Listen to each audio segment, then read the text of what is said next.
now we're finally getting to the point that I've been waiting for 6 months.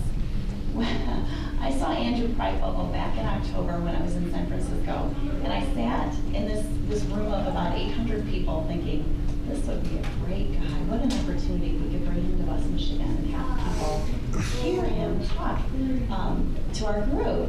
And so I made the request to Brandon Smith. I was sitting next to Brandon at Intelisys. Brandon, do you think I could get Andrew to come to West Michigan for our technology association? And he said, sure. I said, well, what do you think about January? You went, Michigan? January? I don't think, I'll take April.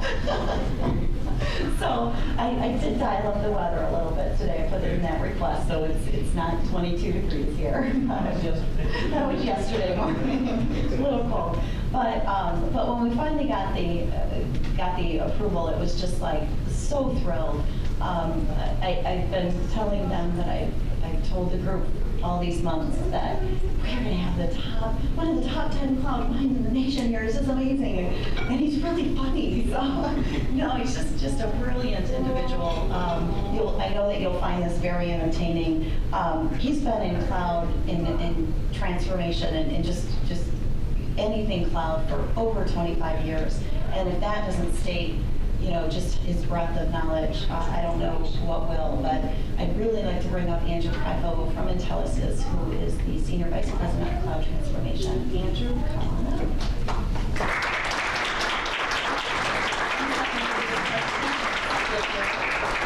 Yeah, I'll do it. No problem. Thank you very much. Yes. Great to be here. Great to be here. I loved your comments about the adult beverages. At Intelisys, we joke that that's kind of a core strength of our business. Just real quick, I just kind of noticed this when Catherine asked me to bring her presentation up. I put it up on my laptop. I'm running a MacBook Air, and I don't know if you can see this, but I don't have PowerPoint loaded on my laptop. So what I did was I just launched my Citrix application, right? That's a virtual desktop as a service. And I'm running PowerPoint in the cloud. That's what this is, right? It's being delivered from a cloud application. So let's take you through a couple of things.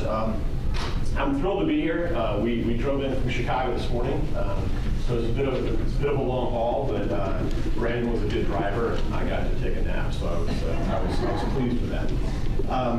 I go around and talk a lot about cloud with different types of audiences, both end-user customers that are trying to figure out how to leverage cloud to solve problems, and also solution providers, IT solution providers, and so forth that are trying to help customers get there as well. Cloud's a big word, right? I mean, it's a short word, but it's a big theme, and it's broad. It covers a bunch of stuff. I believe that as we've seen cloud over the past 5, 6, 7 years, it's gone from being a very future thing to a very now thing. And I spent the last few years talking to a lot of people about how do you prepare for this. It's coming. What's it going to mean to your business and to your organization, and how do you adjust for it and so forth. I think this year is marking a shift in our messaging, because we see this as kind of next is now. This is absolutely happening now. It's happening all around us. All of us, every one of us in the room here, are consumers of cloud technology already. We already are, right? You guys realize that, I'm sure. If you do online banking, you're a cloud consumer, right? If you look at things like social media, even. Social media, Facebook doesn't sit on a server or a cluster of servers in a data center in one spot. It actually sits on thousands and thousands of servers, striped across all those servers across massive geographies. That's cloud enabling technology. Okay, so we're all consumers of this, guys. I'm excited to be here, but I want to give you a quick kind of personal note, if I could, and I'll set this up. Relax. I'm not asking for your money. This is come and gone already, but I want to give you a picture of this idea of how cloud changes everything.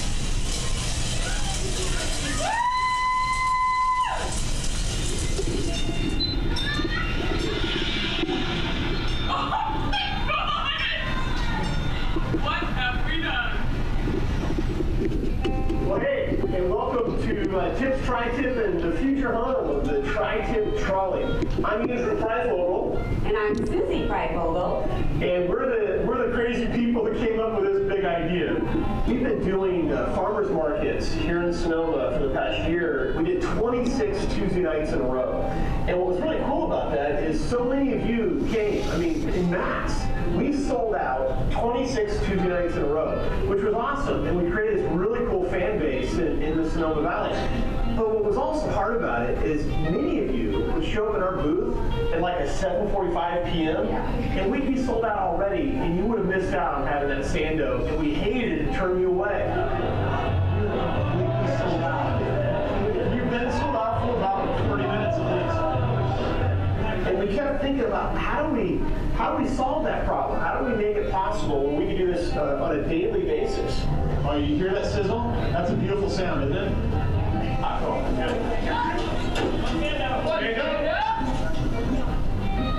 We bought a 30-foot trolley. It's 30 feet end to end, it's about 12 or 13 feet high, fire engine red. We're going to convert this thing into a full-blown food truck. It's coming together. I mean, it's a big idea. It's expensive. It's a huge undertaking, and you investing in this is going to allow this thing to become a reality. The trolley enables us to now go to wineries that are contacting us about big events for their wine club members. Things like that now become possible for us because of the trolley. How's your sandwich? Outstanding. We've always been known for our tri-tip sandwich, right? That's what we affectionately call our sandwich. It's a half pound of tri-tip cubed into 1-inch chunks, and then there's a homemade rub that we make, and then a marinade, and we pile a half pound of that on a toasted roll covered with coleslaw and our world famous chipotle sauce. It's amazing. Awesome. Love it. Excellent.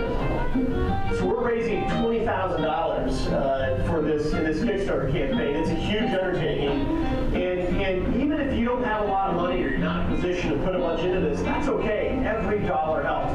There are 2 triangular rows for whole cow, and they're only a couple pounds each, so it's very popular in California and in Canada and everywhere else. They grind it up or they ship them to us. I'll say this one thing. So many of you guys helped us launch this tri-tip business years ago, and you showed up and you bought our food or you rolled up your sleeves and you worked the booth on a night. So many of you guys dedicated yourselves to that and helped us kind of realize this dream. And now you get to participate in the next stage of this business, which is super exciting. We could not do it without you. We're so incredibly grateful. We already did that, so. Did you get that purple and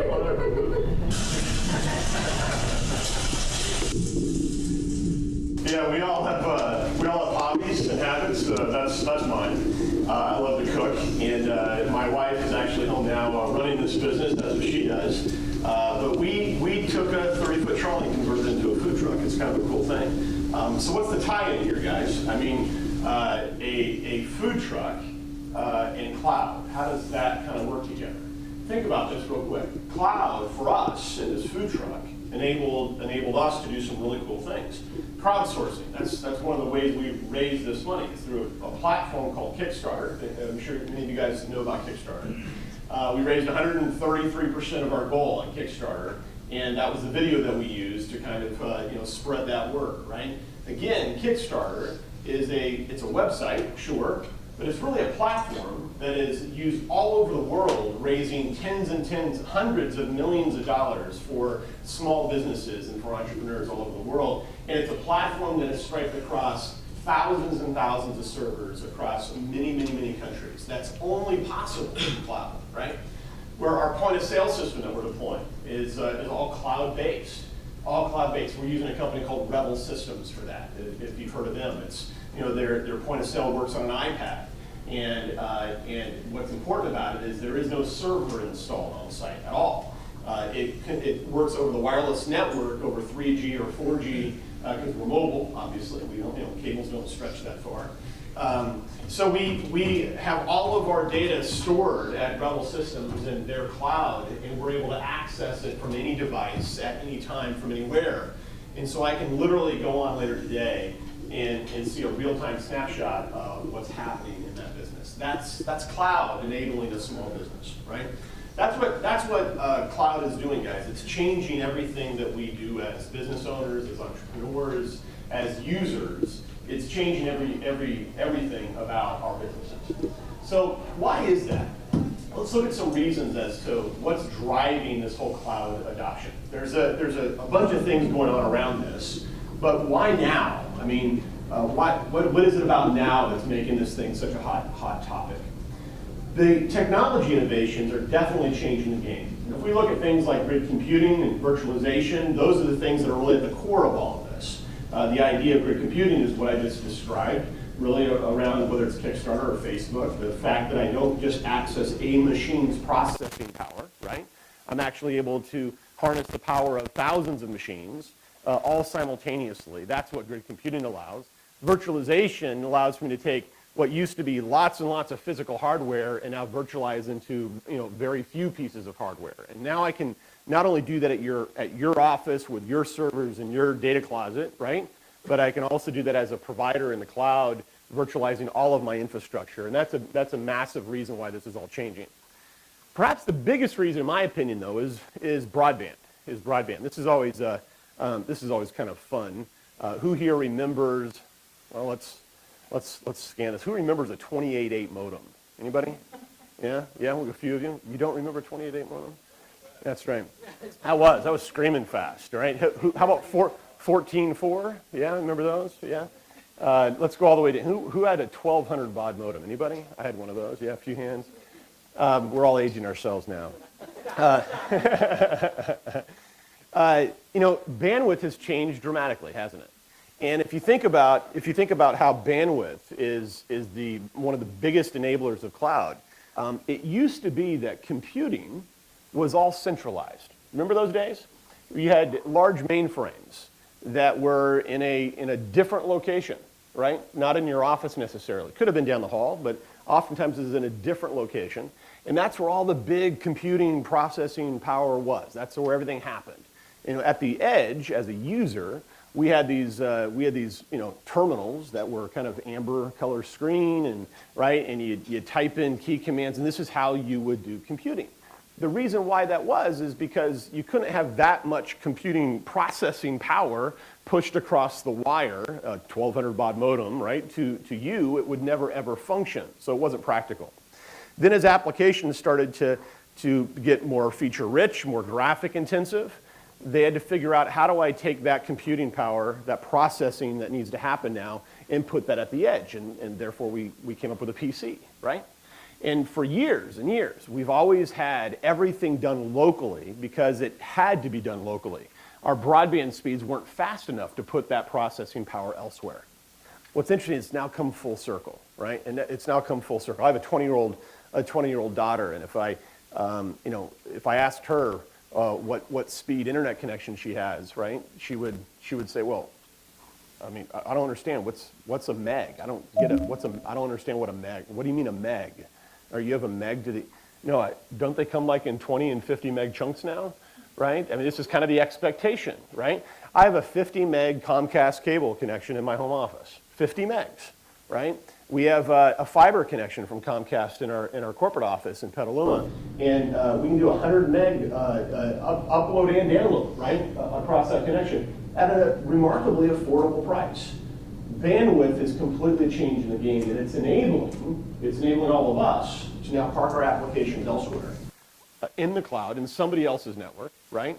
Because now the processing power can go across that wire fast enough so that I don't know the difference. We'll talk a little bit more about that. But it's also ubiquitous. I mean, I travel a lot, and although it's not really fast, I am thankful I can get Wi-Fi on airplanes now, right? And it is painfully slow, especially when we're used to the speeds we're used to. But guys, that allows me to stay connected all the time, on my iPad, my iPhone. It doesn't matter. I can go to your computer and log into my cloud environment and get work done, right? So that's a game changer for me because I can always get connected to the internet. Another big game changer, storage. It used to be it cost over $1,000 a month just to store a single meg of data in the cloud. Over $1,000 a month for a single meg, right? Now it's that number, whatever that is. Basically almost free, right, for a meg of data. It's crazy. So those economics have completely changed the viability of the whole cloud idea, right? The whole cloud idea has changed because of that. Another big one would be performance is better. This is interesting. There's still, I run into this a lot, but there's a bit of a fear, if you will, about cloud, that if I put all my applications in the cloud, there's no way they're going to work as good as what they do locally, okay? And so maybe I move it to the cloud because it saves me a little money, it gives me better access, maybe there's better redundancy or whatever, but I know I'm going to sacrifice a little bit in performance because of latency and so forth. The server's somewhere else, it's not here. Poorly designed cloud solutions may actually support that argument, okay? Correctly designed cloud solutions can actually debunk that because I can actually apply resources, computing resources, memory, think of horsepower, if you will, to a specific application or a specific user, frankly, far more than what's practical for you to apply yourself, right? Meaning at your location. Guys, performance on certain applications, and I've seen lots of them, I'll talk about one in a little bit here, can get dramatically better if there's enough horsepower applied to it. And we're seeing that happen in the cloud when it's done correctly. And this is the other big reason. I remind both customers and partners that are selling this that, at the end of the day, the only reason why you should deploy cloud is for the almighty dollar. Think of this as a business, okay? If this solution can't either make you money or save you money, you really shouldn't do it. For the most part, we don't deploy technology, just because it's glitzy, it's fun, it's whiz-bang stuff, right? That's cool. Most CFOs aren't signing those checks today. Am I right? You can't really build a budget saying from a technology perspective, I want to deploy all this stuff because it's really it's cool stuff, boss. Sign here, right? No, you got to build a business case around it, right? There's got to be a justification, a hard dollar justification for doing this, and so make sure you're pushing back on those that are trying to get you into the cloud if they're not making that justification for you. Really, really important in my opinion. In my opinion, done right, and not in all cases, by the way, because it's not a fit for everyone, TCO, the total cost of ownership for a cloud solution, can definitely be lower. Can also, certainly on a CapEx, but even on an OpEx side, depending on how you kind of measure things. So that's another big promise and the reason why cloud adoption is accelerating. But cloud is not necessarily a new idea. It's not. I already gave you the example of kind of the mainframe world, right? I mean, we didn't call it cloud back then, but that's basically the similar concept, okay? It's not a new idea. I mean, think about this. Enterprises have been building their own cloud solutions for years. They have. Virtualization went mainstream a decade ago, okay? So that's been around for a long time. Companies like VMware have been around for 12 plus years, right? Guys, if it's not a new idea, then what's the difference, right? Here's the thing. They've been buying technology from companies like Citrix, VMware, Microsoft, Cisco. Think about how you do this. You're taking all that equipment, all that software, all those licenses, all that application, you're putting it in your own closet down the hall. This looks familiar to you. You have one of these? Probably, right? What do you do with that? You invest the money, the capital expense. You integrate all the piece parts, make it all work. You have to manage it. You have to upgrade it. At the end of the day, you own it. And what happens in 3 or 4 years? You do it all over again, right? That's the world we've been living in for a long, long time. I use this as an analogy. It's a classic kind of build or buy decision. Let's say that on Friday night, yeah, I think so. I always have to pause when I think of my travel schedule. Where am I? Is this Michigan, right? Yes, good, thank you. Yeah, I'm going to fly from Chicago back to San Francisco. There's really 2 ways that I could do that. If you think about it, let's get real practical. If I had enough money, enough smarts, enough know-how, right? I could build my own plane, right? I mean, I could. If I knew how to do it, I could build my own plane, and if I did a good job, I could arrive in San Francisco in the style. Or, alternatively, I could simply buy a seat on a plane. Now, a very simple analogy, guys, and kind of a almost stupid analogy, right? It's like, who in the world would do that? But guys, for decades, we've been building our own planes. That's what's happening. We've been building our own planes for decades. Our customers have. We've been doing it for customers. Together, we've been partnering on this idea that, hey, we need more technology. Let's go build our own plane. And we build our own clouds. We build our own technology platforms ourselves. And that's what's changing. That's what's changing. Customers are now coming to me saying, stop. I don't want to do that anymore. There's got to be a better, faster, smarter way. I don't want to build the plane. I just simply want to buy a seat on the plane when I need it, right? And that's the shift to an as-a-service model. That's the shift to an as-a-service model. This idea that I buy what I want, when I want it, as much as I need, and use it for as long as I want. And when I don't need it anymore, I stop paying for it, right? That's the beauty of kind of that cloud kind of promises. Let me give you a real quick example of this in real life. Let's say that we're all going to go buy a new phone system. And let's also suppose for a moment that you know nothing about cloud or hosted phone systems or anything like that as an option, all right? So maybe you have to go back a few years, but let's look at what would we do if we were going to go buy a new phone system, all right? Real simple. I'm going to go buy a phone system, a PBX, a key system. I'm going to hook up a bunch of phones to my phone system, right? I'm going to hook up a voicemail platform, probably a server that allows for me to get voicemail, right? Real simple. I'm going to connect some lines to the outside world. That's the PSTN, the public switched telephone network, so that I can make and receive phone calls to the outside world. Real simple, right? This is what we do all the time, all the time. By the way, when that phone system gets 5 years old, 8 years old, you're starting to think about replacing it. Who here still has, I don't want to embarrass you, who has a phone system older than 10 years? Nobody. Wow, good for you. I still find customers that have like 18-year-old PBXs. 18-year-old PBXs. And they're like, well, why fix it if it ain't broke, right? But, well, get ready. Get ready. All right, but think about this. Premise-based phone systems, I'm going to go ahead and do this. I'm going to spend probably $700 to $1,500 per user in capital expense to buy this system. Maybe a little bit cheaper than that if I go with kind of a lower end brand. Maybe I can get it down to $550 to $600, somewhere in that ballpark. $1,500 if I get into more contact center, and actually if I get into more advanced contact center solutions, that could be double that price, okay? So very, very expensive on the front end. What else? They're more expensive for moves, adds, and changes, ongoing maintenance, right? Most of the time with the phone system, I've got to go in and make changes. I want to move Joe from this office down to that office. Not many customers know how to do that themselves. They hire somebody to come in and do that work for them. It's more expensive to do that.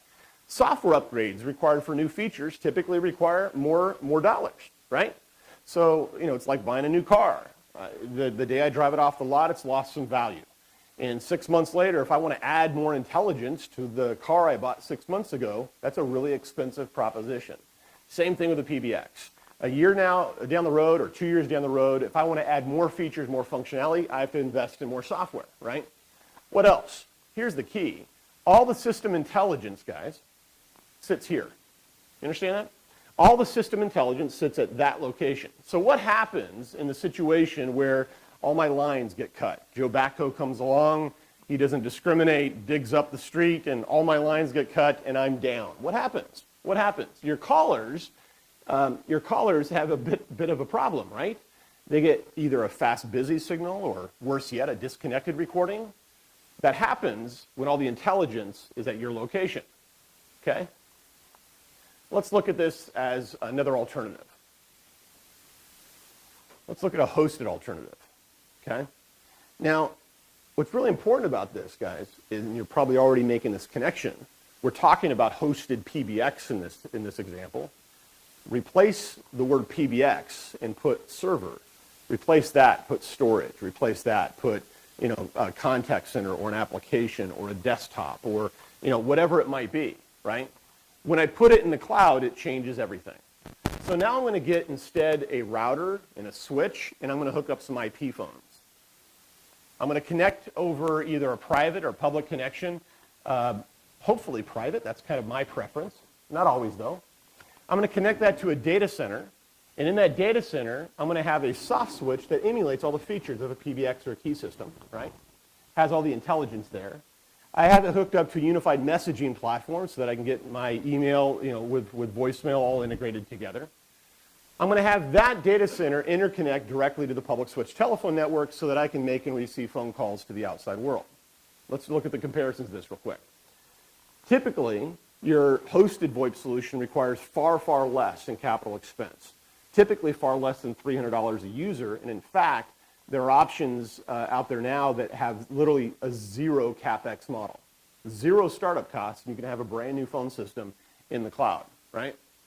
All moves, adds, and changes are now done via the web from any device connected to the internet anywhere in the world. So if I want to move Joe's phone from here to here, I can do that with a few clicks of a mouse. Upgrades are now performed in the cloud. I remember years ago when I was running I helped start a company called GoBeam. We were an early pioneer in hosted voice over IP. And a guy in our engineering group kind of played a trick on me. He figured out how at the time, and this is kind of old hat now, but back then it was kind of new, cool stuff. He could change the ringtone of a certain telephone, right? And so he could customize a ringtone. So if somebody called me, it could ring, or if somebody else called me, it could speak to me. I'm in my office the next day, and I'm doing an interview with somebody, and they're sitting across my desk, and we're having this conversation, and I start to hear this voice. It's a woman's voice, really soft, says, "Are you there? Are you there? Are you there?" And I'm looking around, I'm like, what in the world is going on, right? So he had fun with that. He didn't work with us for very long after that, but he was a good guy. But here's the thing, right? He did that software upgrade in our soft switch that pushed that feature to me without me even knowing. I went home one day thinking my system worked this way. I got up the next morning, went to work, and I had this brand new feature that I didn't have to do anything to get, right?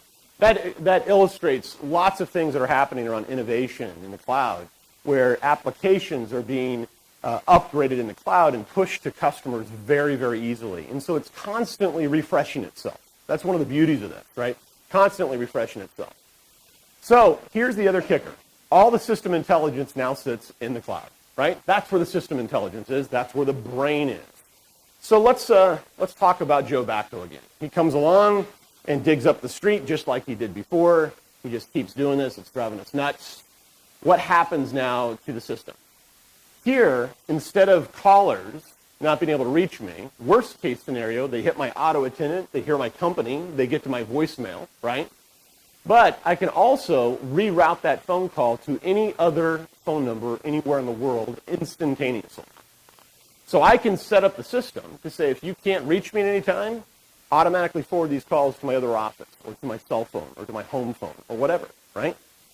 That's what happens when you put the intelligence in the cloud. That starts to change everything. The numbers around this also get much, much lower. Let's just summarize that real quick. With premise-based solutions, there are lots of single points of failure. There are. And in cloud-based solutions, there's a lot more survivability built in. You're required for future upgrades as kind of technology evolves. You got to continue to invest in that. Here, you're protected against technology obsolescence because you're able to get that kind of on the fly as it comes. You're going to spend a lot more money up front versus a hosted solution. And you have to size it right from the beginning, meaning you have to be pretty smart about predicting the future of your business. If there's anything that's changed in the past few years about American business, is it's not predictable, right? Right? It's really difficult to look out over a year or 3 years or 5 years and say this is exactly how many employees I'm going to have. But when you're buying a premise-based solution, you have to do that. You have to say I have to buy enough capacity for my immediate kind of short-term growth, knowing that as I grow, I've got to continue to invest in it. Requires on-site administration versus no on-site administration. A higher total cost of ownership versus a lower total cost of ownership. Guys, all that is exactly the same argument if I take out the PBX and instead I put in there a server. If I take out the PBX and instead put in there, virtual desktop that I'm delivering to all my customers, right? I can do all those things in my own office, in my own data center, or I can do it in the cloud as a service, and you get the same type of benefit. So, let's skip ahead of that. We talk a lot about cloud and the promise of cloud. I'm obviously a little biased towards cloud, I'll admit. But is it all that in a bag of chips, guys? What do you think? Is it? Okay. Are there risks in the cloud? Yeah, huge. What are some of the ones you've heard? Security, that's always the first one. Yeah, absolutely. Absolutely, that's a big one. What else? Data access, so I can't access my data if like...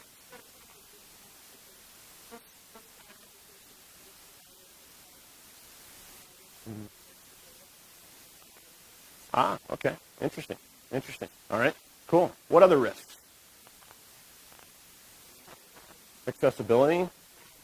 Yep. If I can't get to the internet, I can't get to the cloud. Sure. Bandwidth. If the bandwidth, someone mentioned that, if it's too slow, right? I talk about high-speed bandwidth now being ubiquitous. It's not quite there, right? It's what? Just ubiquitous. It's certainly a lot more available, but there certainly are places you can't get it, right? Who here has a problem getting high-speed internet in your building? Anybody? Okay, all you guys are in good shape. I was in Chicago yesterday, and a guy was complaining that they couldn't get anything faster than a T1 in their building. It's an old building, and there were no other options available, right? And so at some point, for those customers, the best solution is to move. But that's not always practical, right? So that's a risk, certainly. Let's look at a few of these. Security. Who else can see my data, right? That's obviously a big concern. It's been in the news a bunch lately. So people are really concerned about who else can see my data and what happens if they can, and what happens if it's not compliant and someone can hack into it, and then I'm on the hook for it. A lot of fear about security. Data integrity. How do I, if it's there, what happens if I lose my data? It's different from someone seeing my data. Now my data just disappears, or even the data's taken. There's a story you may have read where a guy had everything at Google. There was a lawsuit against a different company, and they went in and they took the server that his data was on, as well as these other customers, right? And he lost all of his data, had to go to court to get back his data, right? What happens if I lose my data? That's a bit scary. What else? Loss of control. Yeah, anybody have a concern about that? If I put everything out there, I no longer get to control my data or my applications, right? Somehow there's this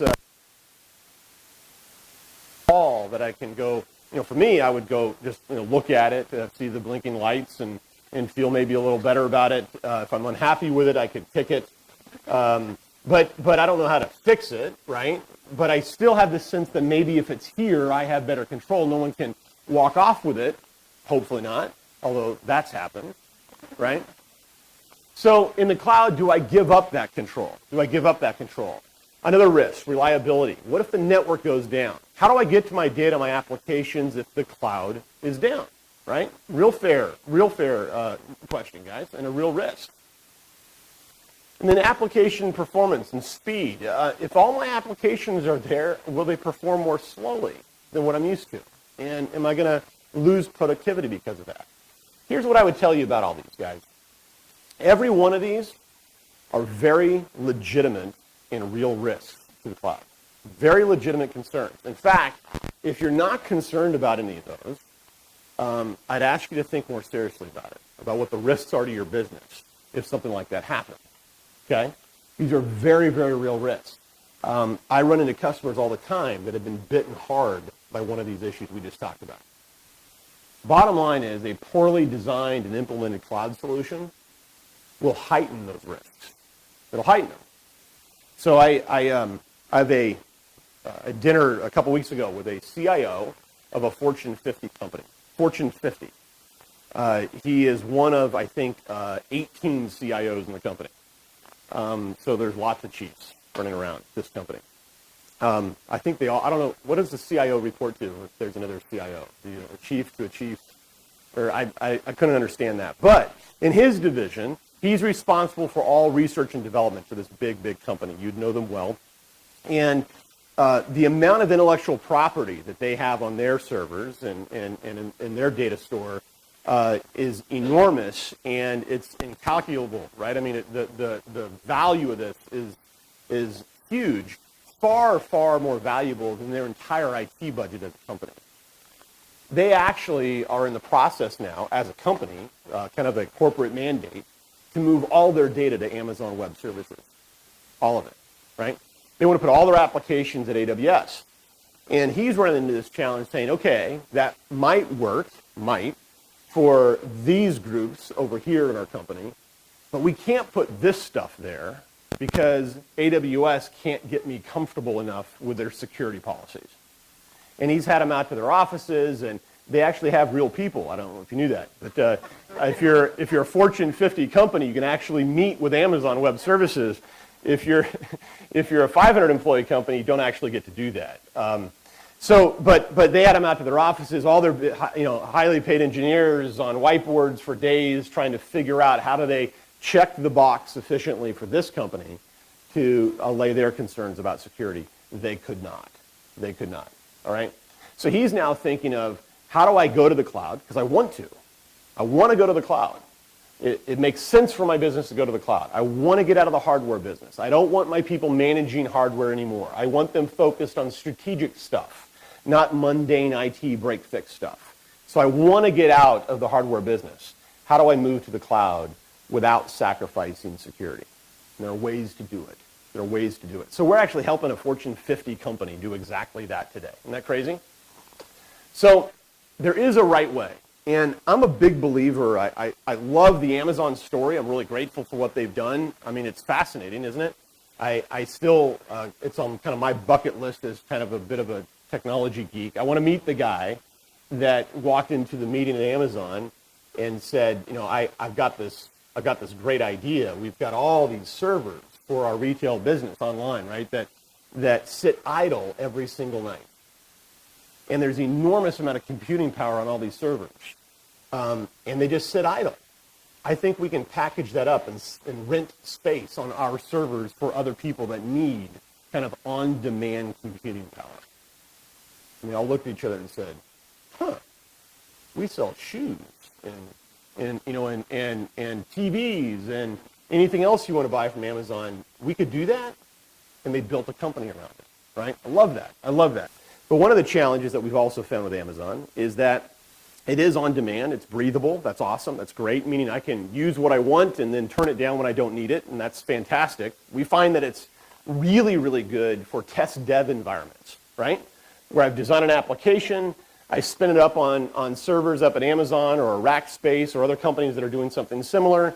I can pound out that application and put a bunch of load on it and break the application. I can take it back down, figure out where it broke, and go fix it. And when I think I fixed it, I can spin it back up again, right?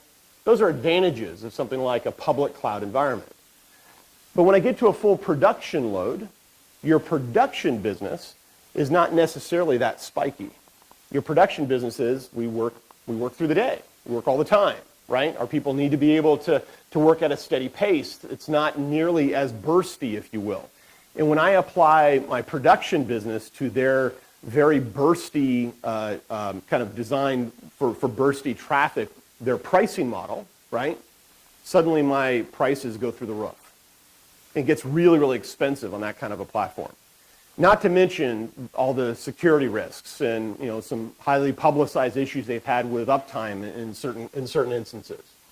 For that reason, when I talk to businesses, I find when you want to do real work in the cloud, that you probably, most likely, need to go into a private cloud scenario. A private cloud scenario. Now, that could be something that you build yourself and manage yourself. But the beauty of this now is there are lots of companies out there doing a fantastic job of providing private cloud as a service to you as a customer, right? And so let's look at a couple examples of this. The network in these types of solutions can be extremely reliable because it's not just one network, it can be multiple networks, right? It's not just a single T1 to my cloud data center, if you will. It could be multiple connections across multiple providers, including things like 3G and 4G.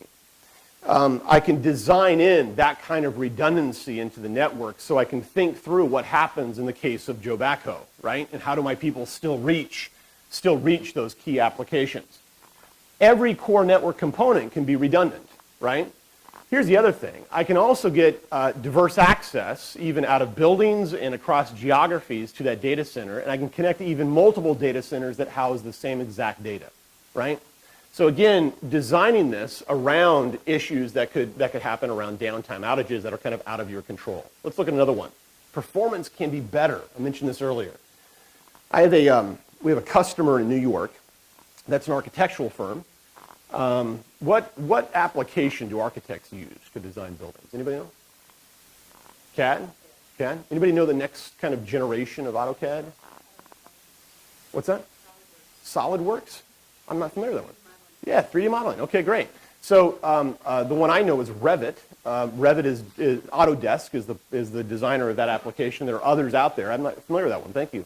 But you understand the difference here. AutoCAD is kind of this 2D, two-dimensional design tool where I can see a layout of the building and so forth, and it's still really intensive from an application perspective. I get into these 3D modeling applications, which everybody is now using. Everybody. It allows me to it's cool. I can kind of step into the building. I can look around, right? I can say I want that wall to be blue and I want that to be green and move that couch over there. Guys, I can do all of that now on a computer, right? By the way, not the $500 computer you got at Costco, right? No, that won't work. I need a really, really beefy workstation to be able to run this application because the graphics are incredibly intensive. The processing power is incredibly intensive. We have a customer in New York that was trying to figure out how do I take my 40-plus designers with this Revit application and get all of my hardware into the cloud because I want to get out of the hardware business. I don't want to keep refreshing this. I don't want to keep buying these big expensive workstations and the back-end servers and so forth. And I want to be able to have my other designers who aren't in this office also be able to collaborate on these same projects. Theoretically, it seems to me if it was in the cloud where they could all meet up in the cloud, it would be more efficient for all my employees. But how do I do that without sacrificing performance? I can't allow for a rendering from a drawing to take me days. I can't. It already takes me 4 hours or 6 hours or 8 hours to render a drawing on site. I can't allow it to take longer. What do I do? Guys, we designed a solution for them that allowed for them to put everything in the cloud, get out of the hardware business, and it dramatically improved the performance. We took renderings that were taking 4+ hours and knocked it down to less than an hour, right? So it was a huge, dramatic increase in productivity for his business. Now his designers in different countries and different parts of the world could actually get access to those same exact files and collaborate on those without having to figure out how do I send a 4 terabyte file of a building from Singapore to New York. How do I do that, right? That's not easy. You don't go to Dropbox for that, right? You don't.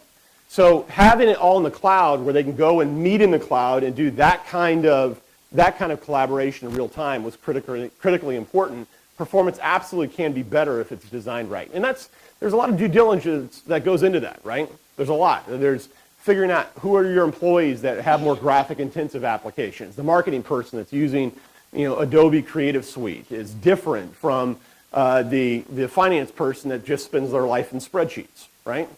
Okay. Your data is secure. Your data is hosted in multiple, what these are terms you might be familiar with, SAS 70 and SSAE 16. They got to come up with a new term for that. You can't really read it. Type 2 data centers. Guys, these are data centers that are hardened data centers that have a tremendous amount of redundancy in them. Far more redundancy than you could ever justify on your own, right? I mean, you know that, right? You're not going to have, if you go back to the PBX analogy, we all had a phone system at one point. Who here had two two phone systems. I'm talking sitting right next to each other. So if one failed, the other one would take over. Probably not. You don't go buy two PBXs. That's not practical, right? We have our servers. Do we go buy a whole other server that sits idle next to it? Not necessarily, right? That's not practical. We have a UPS that I bought, right? I got it at Best Buy. It cost me $120 and allows me to make sure that if I lose power, I can run my server for like 3.5 minutes, right? Enough for it to shut down. So that's my power solution. You guys don't get a diesel generator that you plug into your office, do you? Maybe? You must be a hospital. Are you in the, no? Automotive supplier. So you got a diesel generator. Well, it's a gas. Okay, well, cool. So that was pretty cheap, I guess. Yeah, is it inexpensive? Tell me, how much? Think about it, if you lose a day of production. Oh, of course. Then it's really cheap. I agree with that. Yeah. Under $5,000. And it'll run, and what does it run for you? Runs all the servers, the lights, basically tap machine. Yep. Oh, something you do, something Yeah, yeah. about it. If you, okay, I live in California, so we don't bother with the heat either. Very cool. So in most cases, you have generators that are in data centers that can run power for a massive, massive data center, massive amounts of power indefinitely as long as you can get fuel to it, right? That's usually not practical for most businesses. HIPAA and FINRA compliant, right? So for medical records, for financial records, there are massive compliancy requirements now on that kind of data. Small businesses, we're finding, are carrying huge liabilities right now because they're not HIPAA compliant. They're not PCI compliant. Any small business, get that, my food truck, if I don't have a point of sale system that is PCI compliant, I can get huge fines as a business. What happens to a small business that gets tagged with a $50,000 fine because they're not PCI compliant? They're, shut the lights off, right? We're done. Guys, I get all of that when I move to this kind of an environment. It's also built on layer 3 VLANs that are dedicated to their network. So here's the kicker when we design this.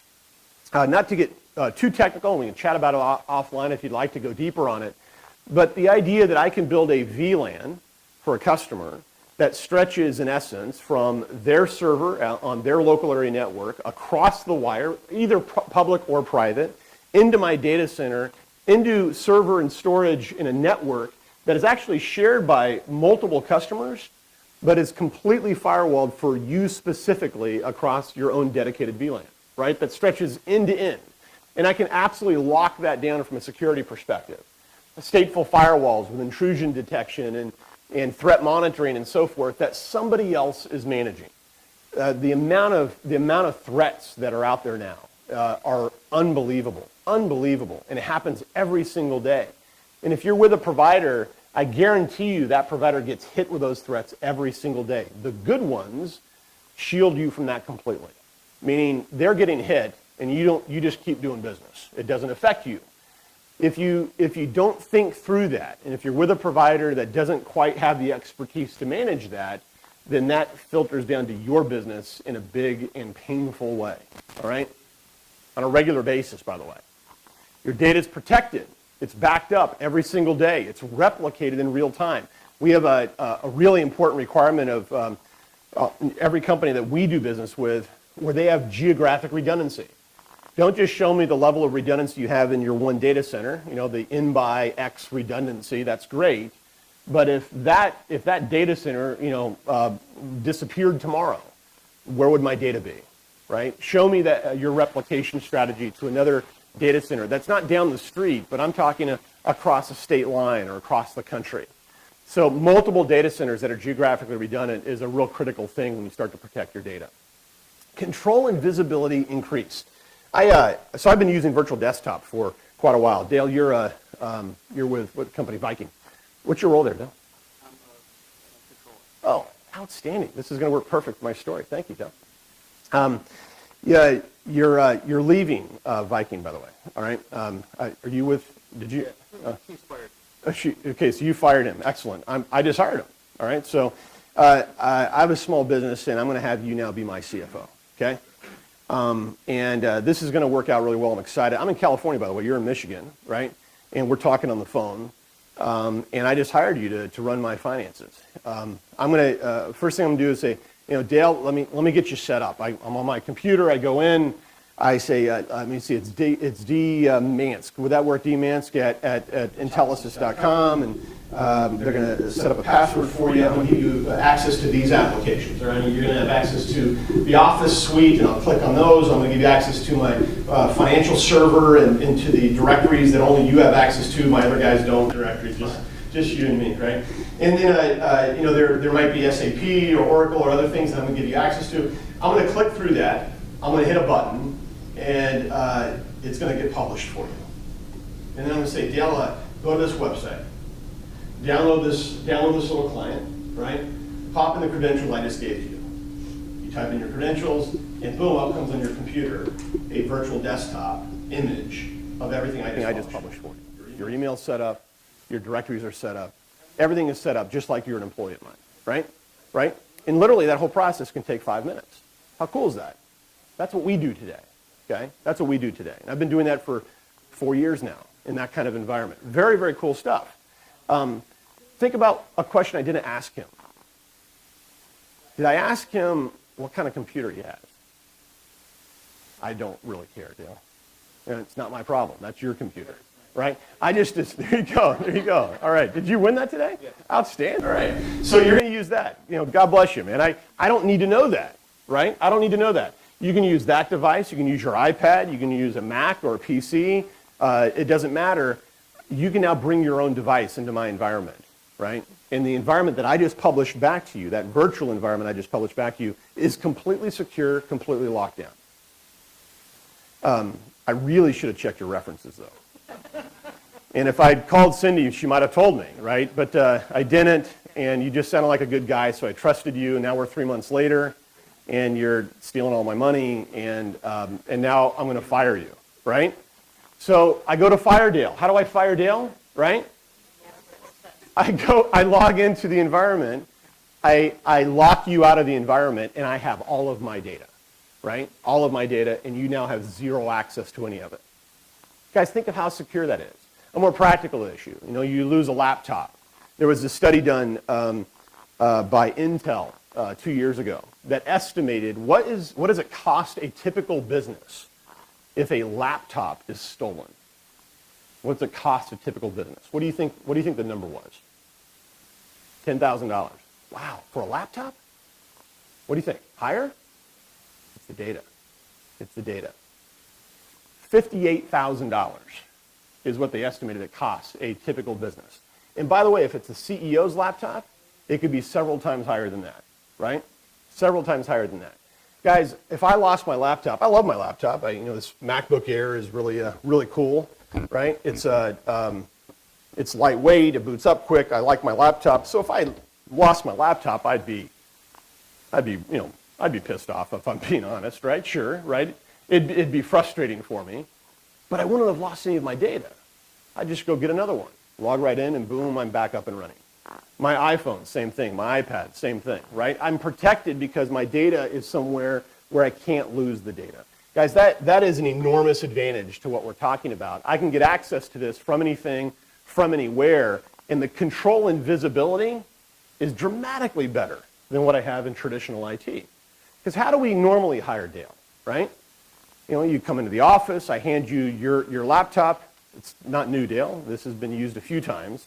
But and it weighs 8 pounds, but that's okay. We're giving you a bag, and it's an IBM ThinkPad. It's really cool, and it has that red stick in the middle. Battery's dead because Yeah. it doesn't charge anymore. That's right, but we give you a power supply, a power cord, so you're okay there, and you can get your work done. Congratulations and welcome on board, right?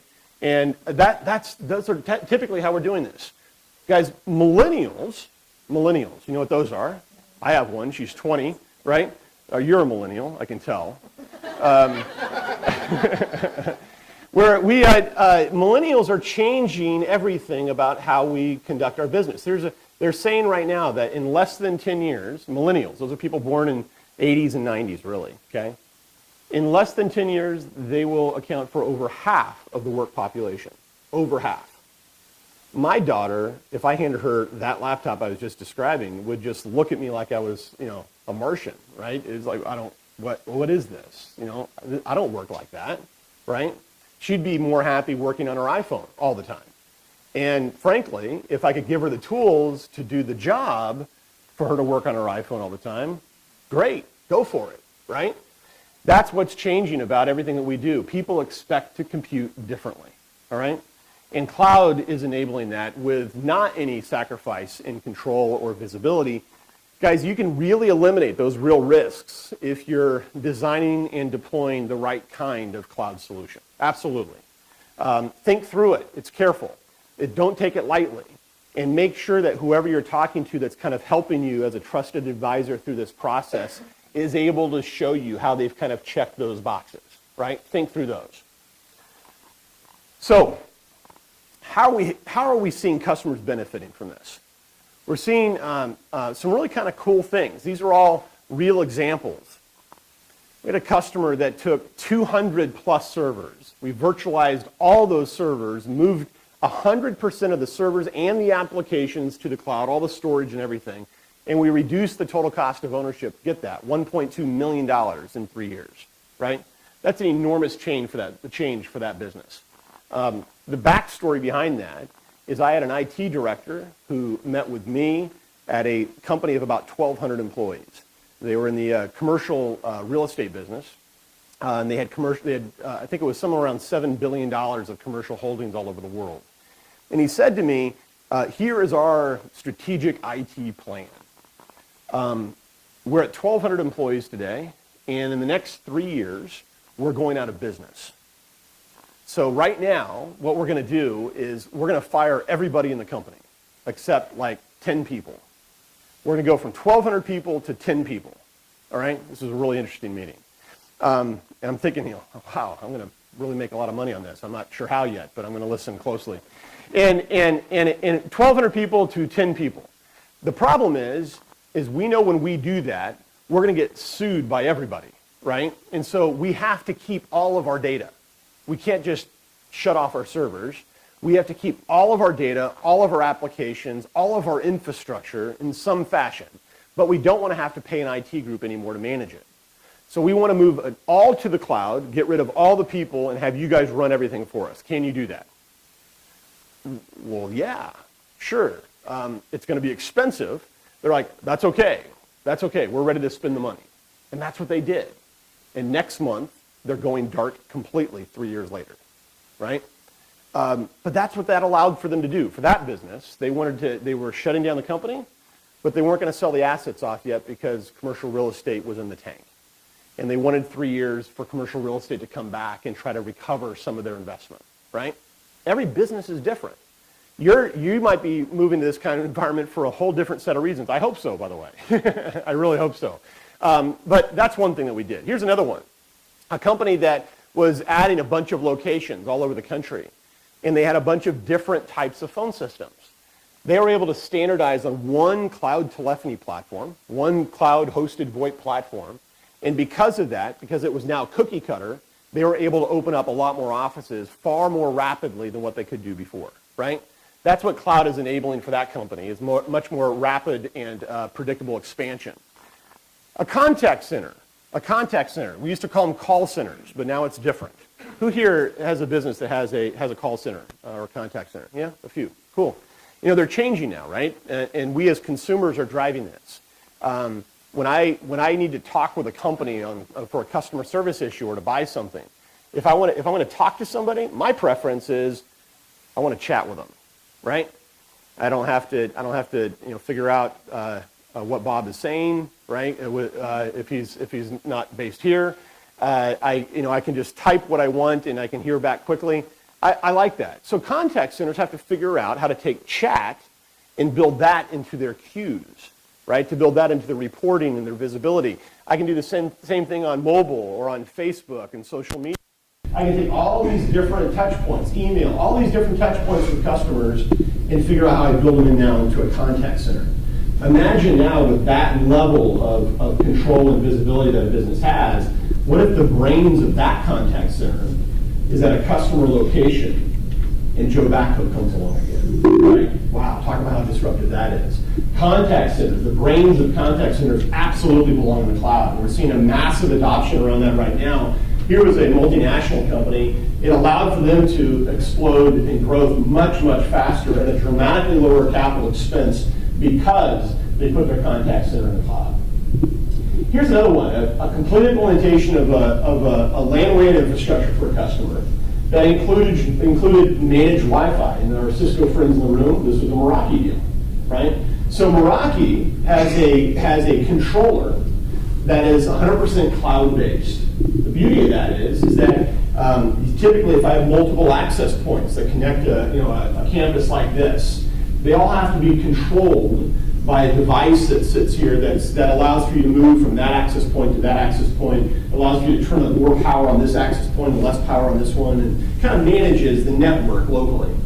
Well, now that I can take that controller and I can put it in the cloud, I can now have the cloud-based controller do that same exact kind of management across 1,000 locations, all at the same time. And now I can just plug in an access point that is automatically part of a corporate enterprise wireless network. And regardless of what office I walk into, it's the same password, it's the same security policies, I can get access to it in real time by locating the brains of the controller in the cloud. Pretty cool stuff. Here's another one. This is a customer where they needed to virtualize all their servers, all their line of business applications, their phone system, and they wanted to wrap around that a 7x24-hour help desk for all their employees. This particular customer is a greenhouse company. They grow plants and flowers in South Carolina, right? A greenhouse company. How high-tech is that? That's not very high-tech.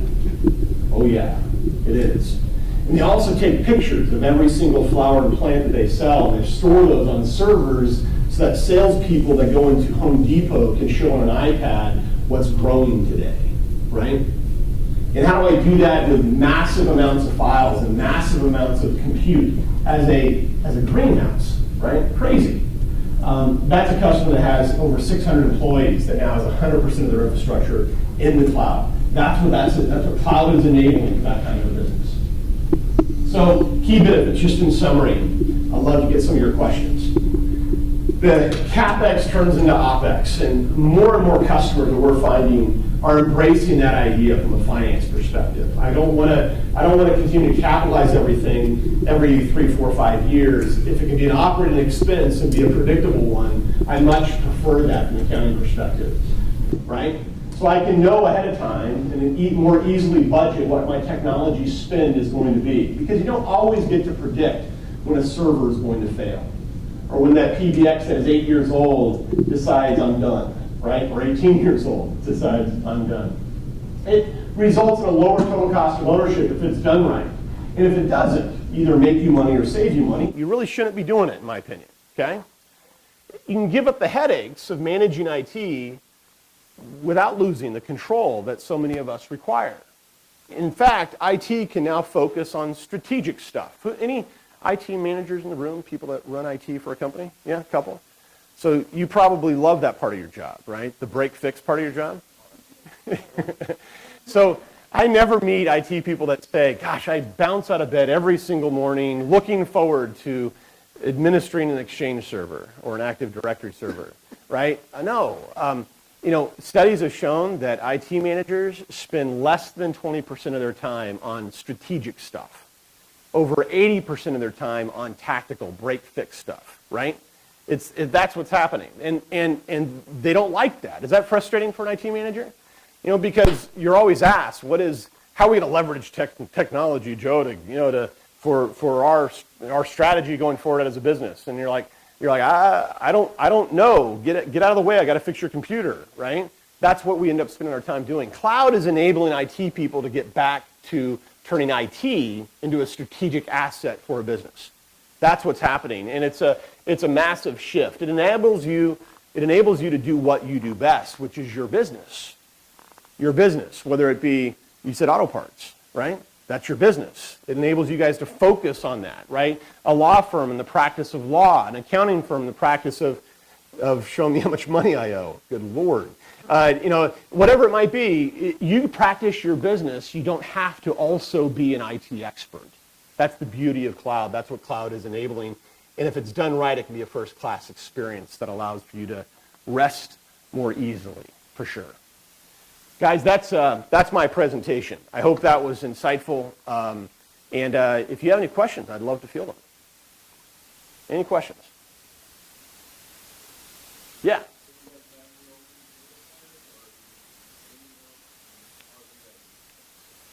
Great question. We have zero infrastructure. So we're in the business of helping companies like Simplicity, for example, design cloud solutions for companies, for customers. And what we have in our portfolio is we've got a large portfolio of about 75 different companies that we pull from, and mix and match those companies based on what the unique needs of a customer are. And we only go to market through companies like Simplicity, and that's how we got here today. Yep. Great question. Yeah.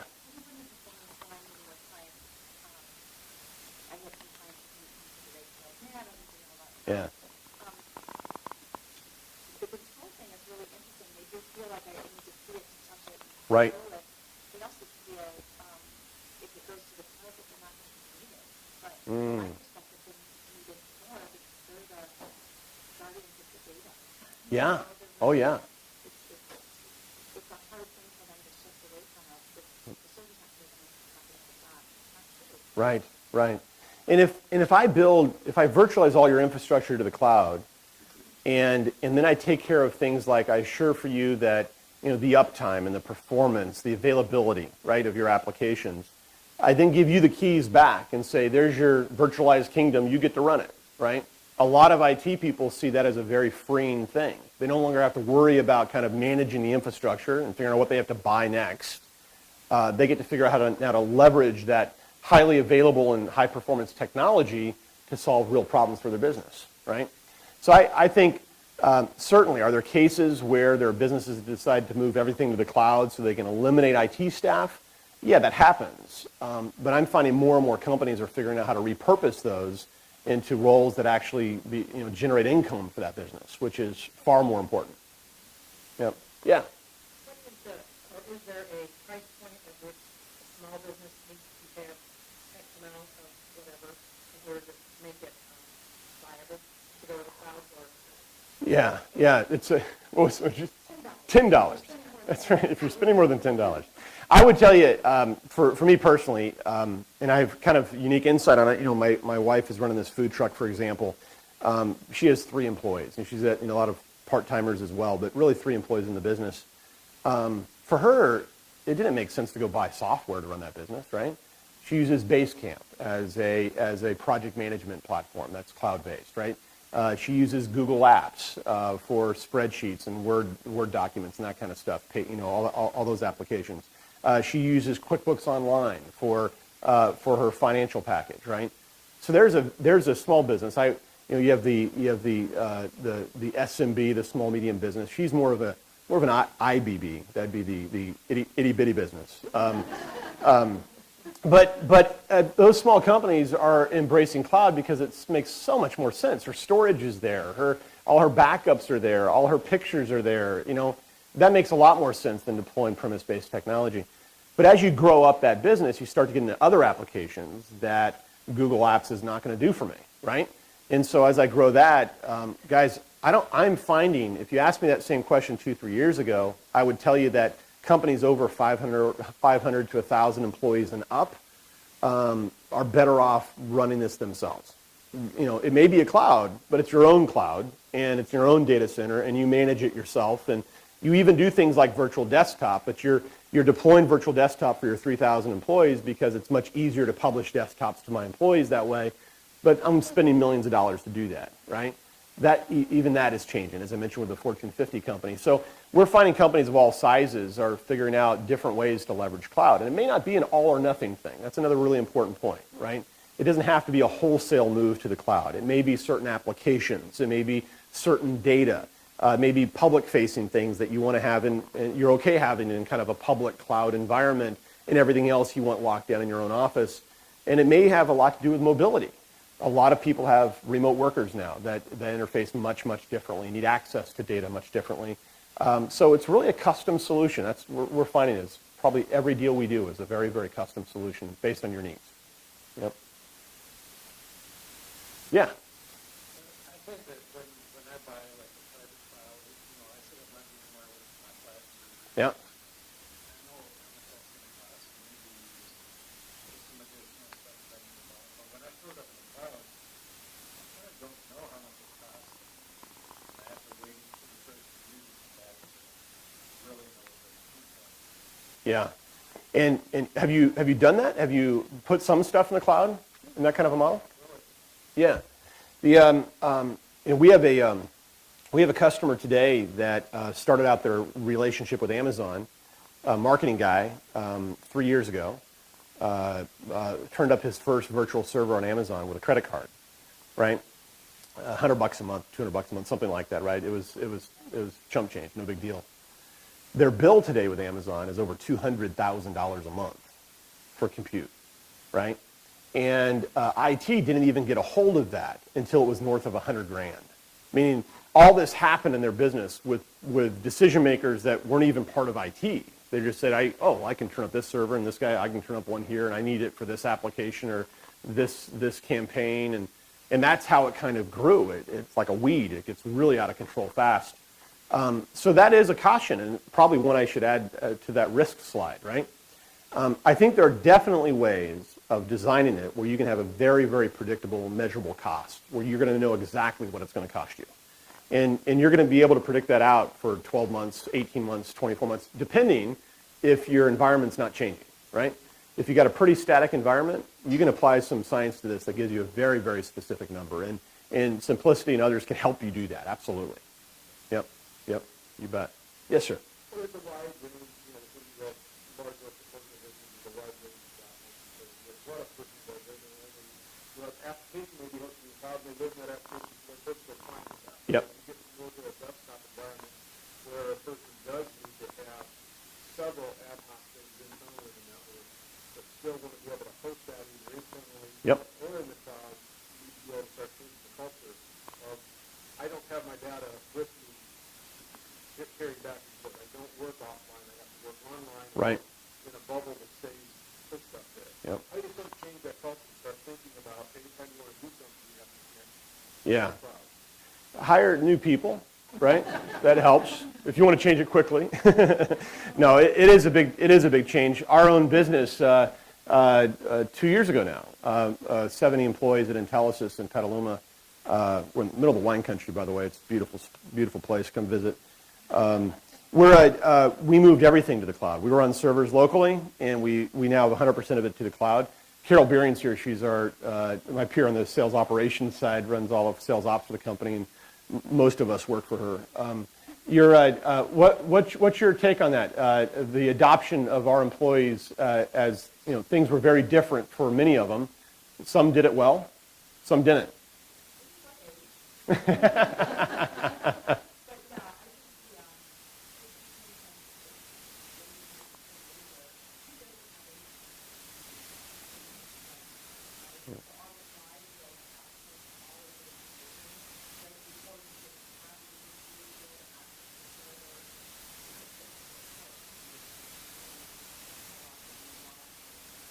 I think it required a lot of planning, and it required a change of behavior, especially for those of us that traveled a lot, about kind of planning ahead. How do I can grab files and put them on a local machine so I can work offline on that airplane that doesn't have Wi-Fi. I can, if I plan ahead for that kind of thing, that's something to think through. And it's also planning ahead to make sure I have connectivity. When I show up at a place like this, I was asking Catherine, will there be internet in the room, right? I'm kind of, I need my fix, right? So certainly we're more dependent on that for sure. I think I would also tell you though that there are solutions to that as well that are kind of hybrid environments where there's some applications stored locally and some in the cloud, right? It's not a full wholesale move to the cloud. There's also ways to do offline mode of certain applications that will then automatically sync back up to the cloud once it reconnects. And those are things that you can design around for sure. It is definitely a kind of a cultural shift for many people, but I don't think it's nearly as big as you might think. I mean, I think people can get there. They just need some hand-holding. Our best providers in our portfolio they don't just provide this kind of a solution, but they also provide, and they're having a lot of success with that. And if you don't do that, if you don't think about that, and you just kind of expect them to figure it out, you'll have some very unhappy people for sure. Yep. Great question. Yeah.